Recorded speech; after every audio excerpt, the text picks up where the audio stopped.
It's a grace from God din talaga po, eh. So sabi ko, hindi ko rin alam kung after naming mapagdaanan niya, sabi ko, paano natin nagawa yun? Hindi rin po namin alam, eh.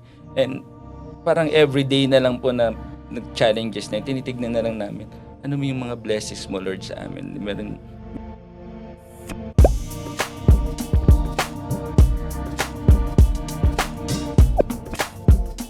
Hello everyone! Welcome once again to Pages and Beats.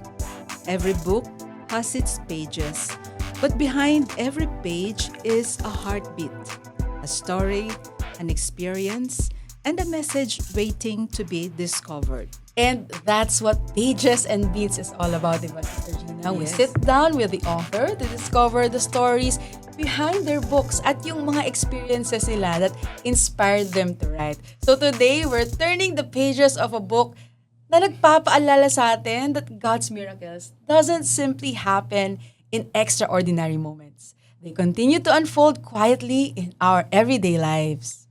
And today, joining us is Mr. Ricky Pascual, author of Miracles Written in Our Hearts. Welcome, Sir Good Ricky. morning. Thank you for having me. Welcome to Pages and Yes. Beats, Sir Rick. And I think parang first time mo po kanina, na-mention mo kanina that it is your first time to do something like this, Yes, no? yes. This is my first time Wow. talaga. Ayan. So, excited. Exciting talaga. But Sister Rain, before we get to know the book, siguro mas magandang kilalanin natin si Sir Ricky. No, Sir, would you like to tell us something about yourself, about the family, and how especially your faith journey Yes, that brought you where you are today? Yes, I'm a civil engineer by profession. So 30 years na ako nag-work as a civil engineer. So I'm also a songwriter, a liturgical music songwriter, and I have 3 kids. Lahat sila babae, ages 16, 14, and my youngest is 6 years old. So I'm serving at the feast since 1999, so 27 years na ako nagsaserve sa the feast na founded by Brother Bo Sanchez. So talagang faith journey ko is nung nag-start ako as 11 years old pa lang ako. So very tinawag ako ng isang awitin ng Bukas Palad, Prayer for Generosity. So parang na-curious ako anong meron sa church. So nung may tumawag sa akin na, sige, magsakristan ako. So, start na yon. So, I never stopped serving. Then yun na, maraming mga challenges doon. Iba-ibang responsibility, commitment, etc. And throughout the years, may maraming mga challenges. So, God make it through na talagang talagang He is with us na para makapunta kami sa ganitong kinatatay na at until now, after 40 years of serving, nandito pa rin ako. Wow! Praise the Lord. Oo nga. Pero kailan po pumasok yung, di ba, you were inspired by a song? Tapos, that time po ba, marunong na kayong magpiano? Kasi ilang taon ako na 11 years old. So, laro lang ako ng laro. Yun lang alam ko. So, hindi ako, nagpupunta lang kami sa church pagka Pasko, Bagong Taon, and Easter Sunday. So, hindi ko alam talaga kung ano meron sa church, kung ano meron. So, hindi ako marunong ng any instrument. So, yun lang yung first na talagang nag-open sa akin ng heart. Ano meron dun sa song na yun? Bakit parang dinodraw ako nung song na yun?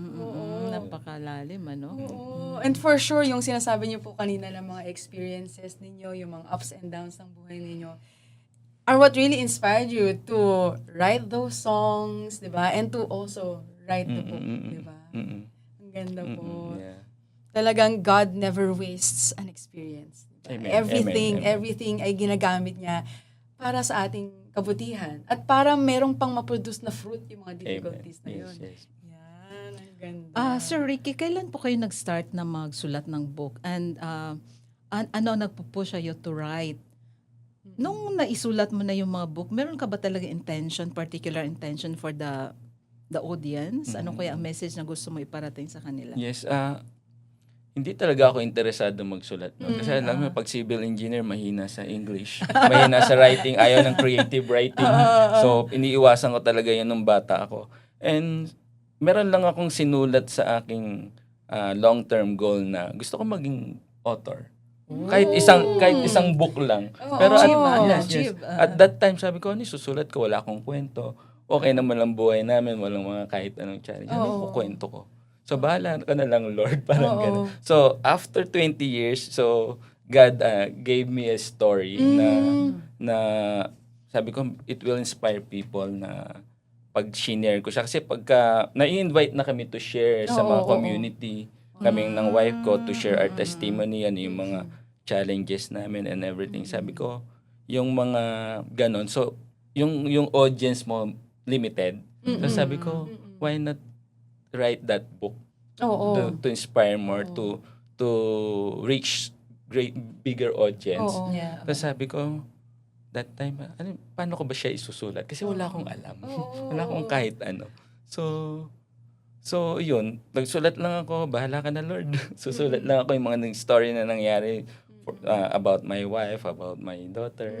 So, tuloy-tuloy lang nasulat. Na-publish mo ba ito? Na-publish ko po yung So, this is not your first book? Yes yung po, Miracle? hindi po siya yung first book. Okay. Yeah. So, yung first book mo, ang title is? A Miracle Written on Her Skin. Yun po yung Miracle title. Written on Her Na-publish And then, siya ito po po yung noong sumunod. 2023. And Sister Rain, meron siyang best book in Family Life category at the 18th Cardinal Sin Book Awards. Wow, oo nga. Best book, may award Yes, na siya. opo. May award. Yes. First time First mo time magsulat, author, yes. tapos And then may naka-award. may Yes, award opo. agad. So, So, curious lang, bakit yun po yung title, A Miracle Written on Her Skin? Yes, kaya yun yung naisip kong title is, yung daughter ko, youngest daughter ko, is nagkaroon ng open heart surgery nung 7-month-old siya. Wow. So yun yung inspiration ng title. Kaya sabi ko meron siyang scar dito sa chest niya na about 6 inches. So sabi ko, yan yung miracle ni Lord written talaga na ano. Like the same thing na parang nung si Lord din nung resurrect siya. Hindi nawala yung Yung ano niya scars sa niya. scars niya sa kamay niya, sa paa niya. So yun yung naging inspiration ko to have that title, A Miracle Written on Her Skin. Wow. Ang ganda. How did it personally affect you as a father and also siguro as a husband din po? What was going through your mind or parang your spiritual life during that specific time po na talagang your daughter, she was very small, na inoperahan siya na gano'n. How did it shape your faith as, yun nga po, as a father, as a husband, and as a son of God po? Yeah, prior to that story sa daughter ko ng open heart surgery, yung wife ko was also nag siya ng healing journey na rin kasi na diagnose siya ng breast cancer nung before ipagbuntis si Ellie. So yun muna yung naging journey namin. So stage 3 cancer. Yeah, tapos nagpapaalam na siya sa amin na ready na daw siyang harapin si Lord. So sabi ko ako hindi pa ako ready. Parang ang bata pa ng mga anak ko. Tapos nasa 40s lang kami noon. So sabi ko yun yung challenge. Tapos after that, sabi ko, Lord, ano yung magiging sign mo na i-heal mo yung wife ko? Tapos yung sign na binigay niya sa akin is yung nabuntis siya with Ellie. Tapos yun, malinaw na yun yung naging sign niya na, so ito yun, healing. So ito yung physical na sign ni Lord na pagagaling. So, after that, yun po, 7 years in remission na yung wife ko. And nung pinanganak si Ellie, ito na naman, sabi ko, Lord, hindi pa tapos yung wife ko, nasa first year pa lang siya ng healing niya. Tapos ito na naman may Down syndrome. Tapos after that, nagulat na lang kami, biglang kailangan ng open heart surgery. Hindi pa kami nakakahinga financially, emotionally, spiritually. Lagi ko tinatanong, Lord, bakit? Bakit kami pa rin? Parang ang dami na naming pinagdaanan na parang pwede bang mag-rest muna? and after that, parang bakit hindi kayo? Sabi ni Lord. Yun yung sinagot niya sa akin. Ricky, napaka-strong as a person. Imagine to undergo, to see your baby, 7-month-old 7 baby, months. undergoing such a painful operation, surgical operation. Napakahirap talaga. And then, you mentioned also financial. Actually, kung in and out ka sa hospital, talagang you will be drained financially. Pero itong book mo, meron ka ditong story, Hidden Miracle, Na, Yes, na-mention mo din, na you're able to see a miracle of God in spite of the challenges, yung darkness, yung problem. So saan ka humuhugot ng lakas? It's a grace from God din talaga po. So sabi ko, hindi ko rin alam kung after naming papagdaanan niya, sabi ko, paano natin nagawa yan? Hindi rin po namin alam eh. And parang everyday na lang po na challenges na tinitignan na lang namin. Ano mo yung mga blessings mo, Lord, sa amin? Merong nagbibigay sa amin ng 20 pesos. Imagine po yun. A small miracle na po yun. Tapos yung breast milk na dumadating sa amin nung nasa hospital si Ellie, na overflowing talaga. So, miracle yun kasi may mga ibang tao na we don't even know, nagbibigay na magpapasensya pa. Sabi, ito lang naibigay namin. Sabi ko, it's a big blessing. It's a miracle in itself. Ganun. So, yun yung nagpapalakas sa amin na hindi kami nag-iisa dito sa journey na to. Pero most of your stories ay kay Ellie, Yes, opo. experience with Yes. God, si Ellie is also a blessing. Yes, Iba amen yung po. mga kids with Down syndrome, they are blessings to the family. Napaka-lovable nila, no? They are a source of joy. Yes, opo. No? Oo. So, na-amaze din ako sa spirit mo na to be able to overcome the challenges na nalampasan ninyo lahat. No? And then nakikita mo talaga na miracle of God daily nag-unfold in your life every day. So napaka ano ang prayerful ka siguro sa person. Naging prayerful po ako lalo nung sa wife ko and sa daughter ko. Parang everyday nagsisimba na ako. Wow. Everyday pumupunta ako sa Blessed Sacrament. Lagi ko, Lord, ikaw na po bahala. So, prior to that, kung nagsisimba ako Sundays, nagsiserve ako sa community, praying short prayer, 5 minutes every day. Ganun lang. Pero after those things na nangyari, parang naturuan ako ni Lord na mag-pray more, to trust more, to have faith na mas malalim. So, yun po yung naituro sa akin ng mga pangyayari na So, marami talaga na nagiging aral si Lord sa mga challenges na binibigay. Alam mo, while reading the book, pag mahawakan mo talaga, parang ayaw mo na siyang bitiwan. Kasi gripping yung mga stories niya. And then, one thing good also, kasi parang in every event, you can see a biblical event or a biblical character na ma-associate mo sa experience mo. So parang the Bible is also alive in your stories and in your life. Yes, opo. No? Opo, yun parang yun yung characteristic ng Miracles Written in Our Hearts.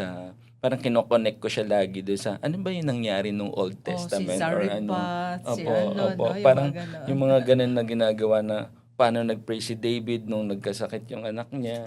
Ganon. So, talagang prostrate. Ganon. So, yun yung parang kinonect ko lahat sa mga story na nangyari sa amin about the book na nung naoperahan si Ellie, nung mga first step ni Ellie, yung first na salita ni Ellie na daddy or what, ganon. So, like yung nagsalita si Ellie ng word na kakaiba na, sabi niya yun. Parang naalala ko yung mute na nasa Bible na sinabi niya, epata. Diba? So, yun yung mga naging inspiration ko dun sa yun ang kanina sabi ko, how I wish Ellie is here with us. Oo nga. Kasi, hugs and nga. kisses to Ellie. Parang gusto ko rin siyang makita. Next time po, Sama dito. natin si Ellie.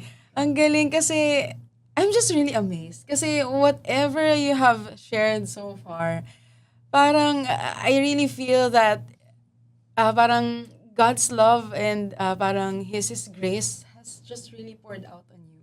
Kasi, di ba, ngayon po nagkikwento kayo, kasi tapos na lahat yung nangyari, you were able to go over that hurdle in your life.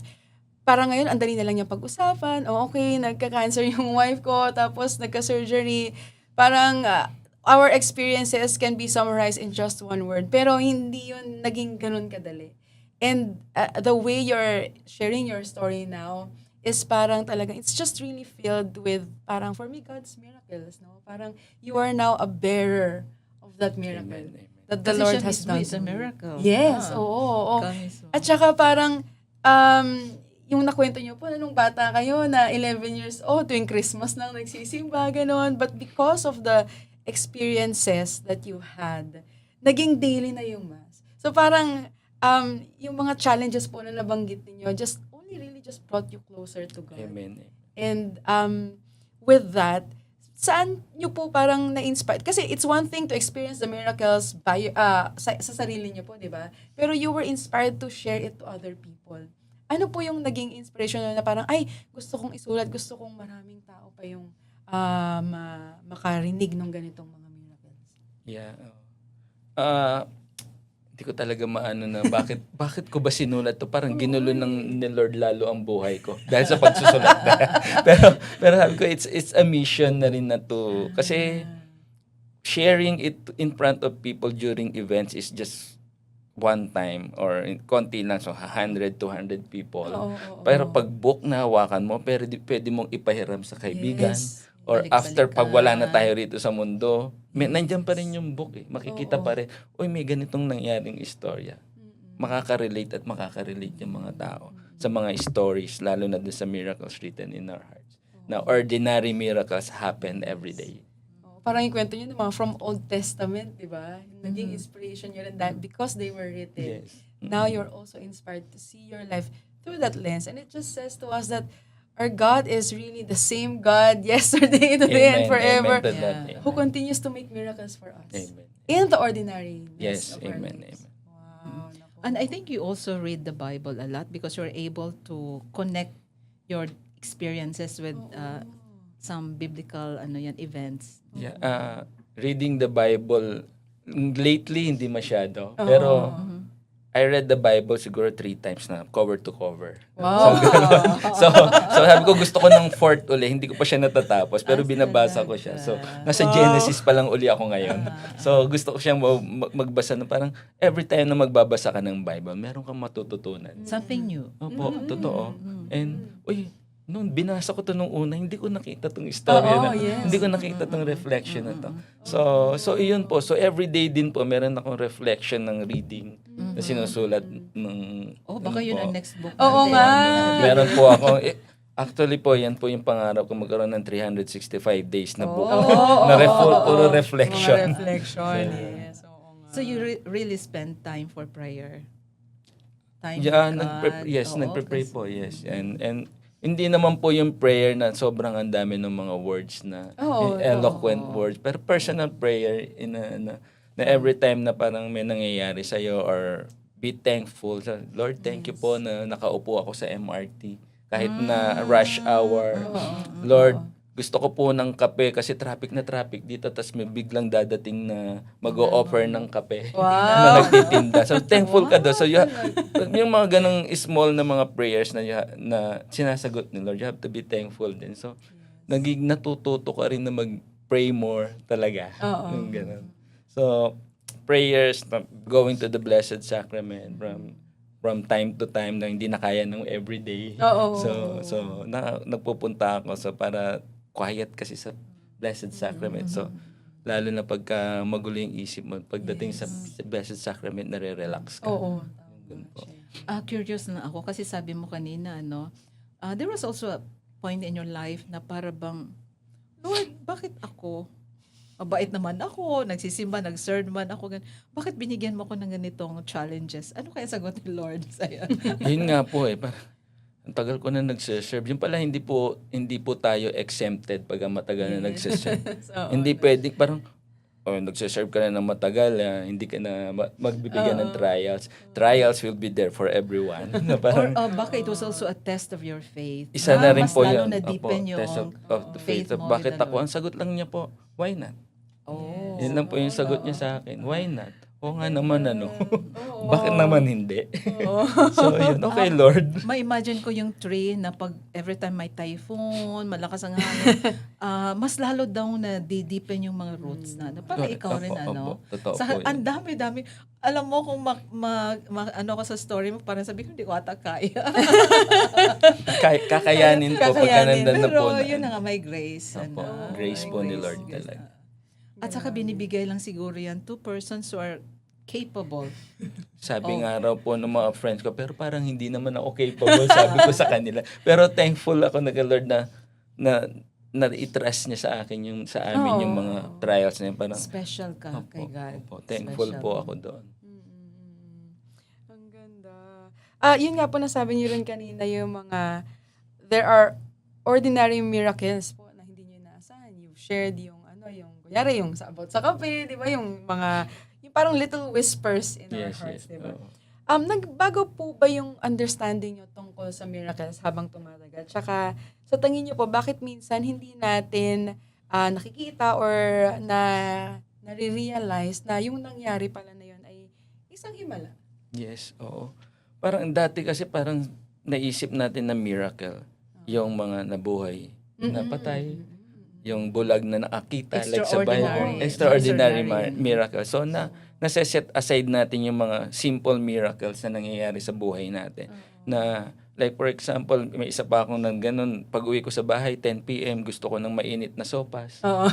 Gabi na, wala na naman tindahan. May kumatok sa pinto namin, kapitbahay, nagbigay ng sopas. Talaga. Wow, at 10 o'clock? Yes, opo. Nagulat na lang ako. Lord, ganun po. So, yung mga ganun, so natutunan ko na pong makita, it's a miracle po yung ganung simpleng bahay. Kasi at 10 p.m. may kakatok sa iyo na kapitbahay magbigay ng sopas. Talaga. So, kaya lahat po nung... Your heart's desire. Yes, so po, kaya lahat po nung na simple miracle, kahit na po yung mga simpleng miracle, na nakikita ko kay Ellie na first step niya, first word. So, it's a miracle sa amin. Ganun. Ganda naman. As a father po, how do you share this to your children? Na parang how do you kind of inspire them na that was a miracle. Parang paano niyo po sila na i-inspire, na pass on yung ganitong yung disposition to see everything in our lives as a miracle. Yes. Opo, recent lang nga po ito sa pangalawa kong anak. Na parang Father's Day nag-send siya sa akin ng card. Wow! So, sabi niya parang na-inspired na po siya sa akin na despite of those na mga nangyayari, mga challenges. Parang nakikita niya po sa akin na positive pa rin ako. There's a miracle within that thing na nangyari. Like for example, nagpro-promote ako ng book, isa lang yung bumili. Na gano'n, parang, pero hindi niya daw nakikita sa akin na discourage ako. Sabi ko, anak, kasi one book na may magbasa niyan, sigurado ako mabibless. Wow! So yun, nakikita nila yung parang perseverance ko rin na sa mga bagay na gano'n. Alam mo, ganyan din yung founder namin. Kahit na leaflet or a book, it will do good to the person. Yes, opo, yan totoo ang po ano. yun. Ang ganda. Tsaka we really never know, di ba? There are miracles happening right now at this very moment that we may not even be aware, but it is already blessing someone's life, di ba? So may mga hidden miracles at may mga visible miracles. I think for us only to be inspired more to para na lawakan pa yung ating paningin na makita yung mga miracles sa buhay natin. Tama po. Wow. So, yung natutunan ko sa iyo, Sir Ricky, na ang buhay natin is itself a miracle. Every time we wake up in the morning and we are able to witness the unfolding of God's miracle, so malaking blessing na talaga yan. So yung book mo ay talagang makakatulong for sure sa mga magbabasa. Kasi natuturuan mo kami on how to be sensitive to God's unfolding of miracles in our personal life, daily life. So thank you for that. Thank you din po. At Sir Ricky, ano po yung tip naman na may Bigyan niyo sa mga tao na who are currently going through what you have gone through, di ba? Sickness in a family member, or maybe their parents na nakikita nila na may sakit yung anak nila. Can you give some message of parang inspiration and encouragement to all those who are watching right now na may pinagdadaanan po? Yes, opo. Mahirap po yung tanong na yun. But honestly, nung time nga po din namin na habang nandun ka sa challenges or trials, hindi mo mararamdaman na parang, Lord, nandyan ka ba? Oo. Parang gano'n. Parang lahat na maano yung isipan mo na parang pinabayaan na ako ng Lord. Pero habang tumatagal, yung makikita mo sa mga ibang tao na hindi ka nag-iisa. Through simple help, through simple na kumusta na kayo. And doon sa mga tao na nag-struggle about it, may sickness sa family, it's about holding on to God talaga po. And you have to hold on no matter what. Kasi kung tatalikuran mo si Lord, mas mahirap. Oh. Yes. 'Di ba?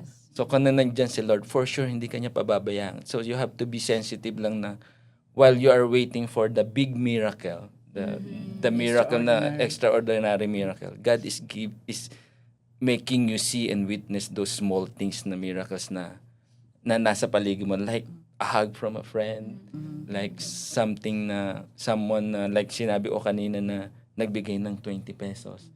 It's just a manifestation of God na hindi kanya iniiwan.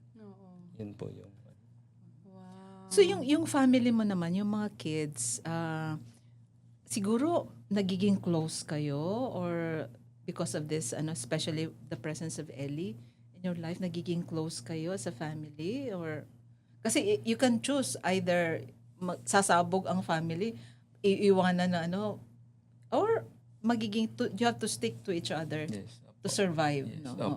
Opo. Parang po yung pag ako as a tatay, yun yung parang ikaw yung magiging core nung pag ganung may mga challenges. Pagka ikaw sumabog, paano nung mangyayari doon sa mga pamilya, sa pamilya mo? So sabi ko, kailangan ko maging strong for our family. And yun po yung nangyari. So yung faith na pinapakita namin sa kanila, ginagawa rin nila, like yung second daughter ko rin, while Ellie is having an operation na kailangan namin ng 500,000 for the initial deposit. Wow. Wala kaming ganon. It should be quick, within the week or something. Ginawa ng daughter ko, she was 8 or 9 that time. Nagsulat po siya sa papel ng money, $1,000. Sampung $1,000. So $10,000, that's 500,000 pesos. Ito contribution ko, Mami, Daddy, sa Napaka-touching ganun naman. po. And then after a few days, may nagbigay po sa akin ng 500,000. Wow.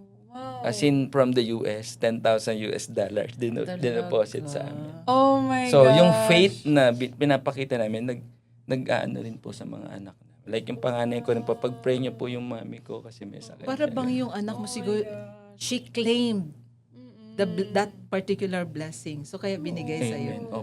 Opo. Yun po. So yun po, nagpakita rin po sila ng faith. Uy, ang bless niyo naman, Parang nasa speechless kami ni Sister Gina kasi parang ang hirap itong episode na to, yung story ni Sir Ricky is parang hindi lang kwento na parang the struggle of a family, struggle ng wife, tapos may anak. Tapos syempre, tatay din po kayo that you have to provide for the daily needs of your 2 older children, and you're also doing other things. You're also involved in the ministry.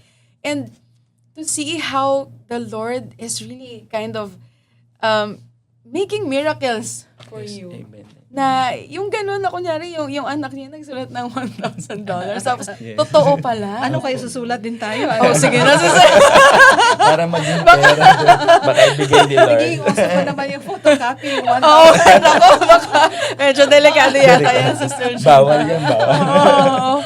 So, yun nga po, kasi di ba doon, yung cover ng book nyo, di ba? Para siyang heart na tinahi. And parang this is kind of like a symbolism of Ellie scar, yung na nakwento niya po kanina. Minsan, di ba, yung scars gusto natin itago kasi hindi siya kaaya-ayang tignan, di ba?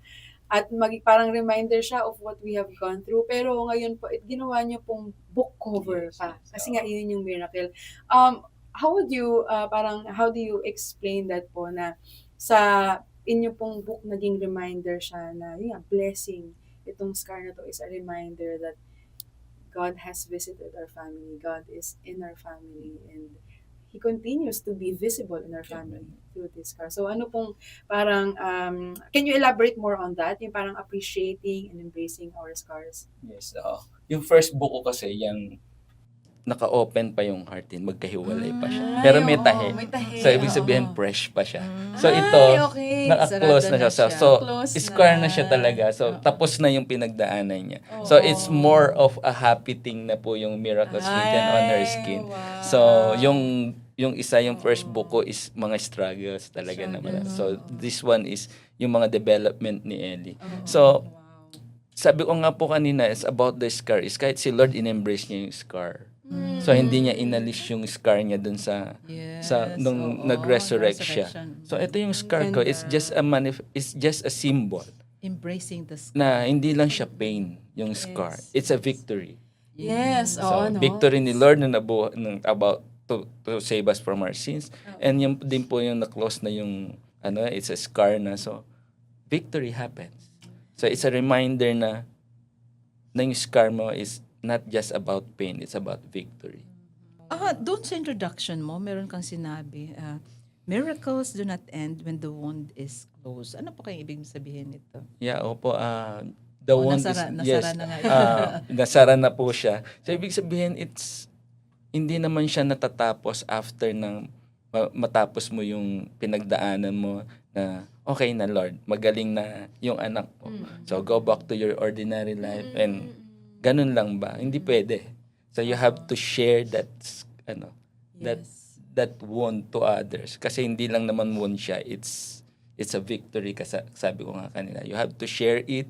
You have to continue telling the word na it doesn't end about na ganun lang, the wound after the scar, after the operation, then magaling na siya. So wala ka nang gagawin. You have to share it kasi para hindi masayang yung struggle mo. Para yung ibang tao, napagdaanan ko yun. O pinagdadaanan ko siya. So pwede pala, kaya pala, basta you have to trust that. Are you ready for another big surprise from the Lord? Sabi ko Grabe kay si Lord, Sister Gina. Lord, ikaw na po bahala. Kung ano man po iyon, sabi ko hindi naman po natatapos yung journey nyo dito sa mundo na after the trials, wala na uli. So medyo matagal na wala, pero okay lang Lord na wala pa hanggang ngayon. Pero Sabi mo, pahinga muna. pero Lord, pahinga muna pero tayo.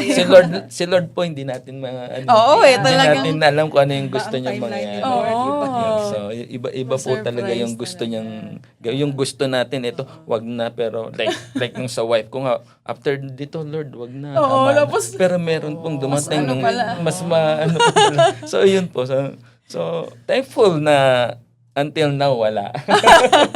So yun. Hindi, siguro kasi, di ba, our lives are parang, We live through seasons in our life. So kung yun yung season yun, now is your season to kind of really proclaim that victory. Amen. Na Amen. parang, sabi nga, di ba, parang walang lumalabas sa mundong ito na walang sugat. Di ba? Amen. Tayo Amen. masusugatan. And those scars are just really a reminder of, sabi niyo nga po, ng victory. And maybe this season is really for Your time to really share na, ito yung scar ko from that one, but see, I'm alive, I am proclaiming God Yes, with amen, my amen, books, with my amen. life. So, ang ganda po, ang ganda nang na-share ninyo. So I hope, Sister Rain, maraming natutunan yung ating mga audience ngayon na do not easily give in to discouragement because God is always with us. Amen. He Amen. is Amen. accompanying us no matter what, even in the darkest moment of our life. So just like what Sir Ricky had experienced, sa lahat ng struggles nila, sa lahat ng painful moments ng life nila, God was there. Amen. At hindi talaga siya bumitaw. Wow. Amen. Amen. Okay, Sir Ricky, last message para sa mga tao na magpipick up ng book mo, Miracles Written in Our Hearts. What is your prayer for them? My prayer for them is to see God na God of all miracles. Na every day merong miracle si Lord, simple, extraordinary. Na the God na pinipraise natin is the same today, yesterday, and forever. Wow. Yeah, Sir Ricky, would you like to invite our viewers to get a copy of your book, Yes. Miracles Please Written get in the Our Hearts? copy of this book, Miracles Written in Our Hearts. So this is the sequel to my Yeah. first book. So I'm sure mabe-bless po kayo dito. It's a miracle in the ordinary that you will appreciate miracles Yes. every day dahil dito sa book na ito. Amen. So ito po ang book po nito ay available, of course, sa Paul Lines Publishing House. You can message us on Facebook at meron din po sa Lazada, Paul Lines Publishing House, and sa ating website, store.paullines.ph. So you can get a copy of Sir Ricky's book, Miracle miracles written in our hearts. So thank you so Thank much, you. Sir Ricky. Thank you. Hindi nyo lang po shinare yung book ninyo, but your life, your heart, and how God is so great and faithful to all of us. Ang ganda. Salamat po. Thank you din po for having me. Si Sir Ricky, meron siyang Ignatian spirituality. Finding God in all things, no, di ba? In the ordinary. Yan. So, thank you for joining us here on Pages and Beats, where every page tells a story and every beat reminds us that God is still writing His story in our lives. So, we'll see you again in our next episode here at Pages and Beats. Dito sa Pages and Beats, the vibe is so real. Where stories meet rhythm, ramdam mo the feel. No cap, ang ganda ng bawat flow. In this space, let your soul just grow. Pages and Beats, we're vibing right now. Sa bawat kwento, it's giving us light. This is Pages and Beats with the daughters of St.